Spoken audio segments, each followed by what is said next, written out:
একদিন আসবে যেদিন ঈশ্বর সিদ্ধান্ত নেবেন, আর সেটাকে ফেরানো যাবে না। আপনাকেও সিদ্ধান্ত নিতে হবে।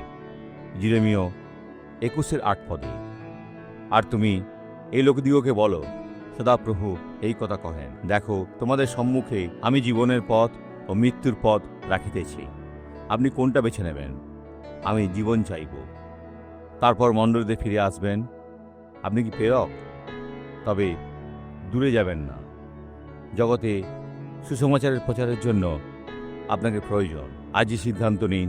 ঈশ্বর আপনার সহবর্তী। যে ব্যক্তি সিদ্ধান্ত নিয়েছে ও আশীর্বাদ পেয়েছে তাকে দেখুন। উনি ভালো হচ্ছেন, প্রার্থনার জন্য ধন্যবাদ। উনি হচ্ছেন। উনি ভালো হচ্ছেন। হ্যাঁ, উনি নিজের গলার স্বরকে হারিয়ে ফেলেছিলেন যেন তিনি সুস্থ হন, কিন্তু ঈশ্বর সমস্ত কিছুকে সুস্থ করেছেন। ওনার ওয়াকার পাশে রাখুন, এদিকে রেখে চলা শুরু করুন। মাঝে যান, উনি সাহায্য করবেন। চিন্তা করবেন না, উনি পেছনে যাবেন, পড়বেন না। এখন চলা শুরু করুন। হচ্ছে, বোন চলতে থাকুন, চলতে থাকুন। বোন হচ্ছে, চলতে থাকুন, চলুন। বোন দৃঢ় পা ফেলুন, ভয় করবেন না।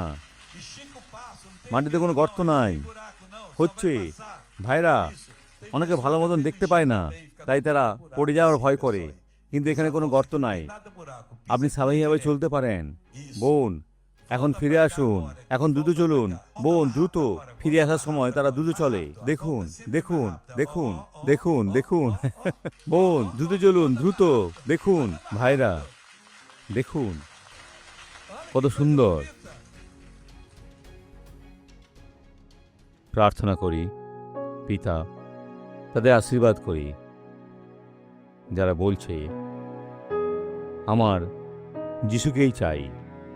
তাদের মতন তোমরাও উত্তর হোক। আমি তোমায় আশীর্বাদ করতে চাই। প্রভু, তোমাকে অনেক ধন্যবাদ।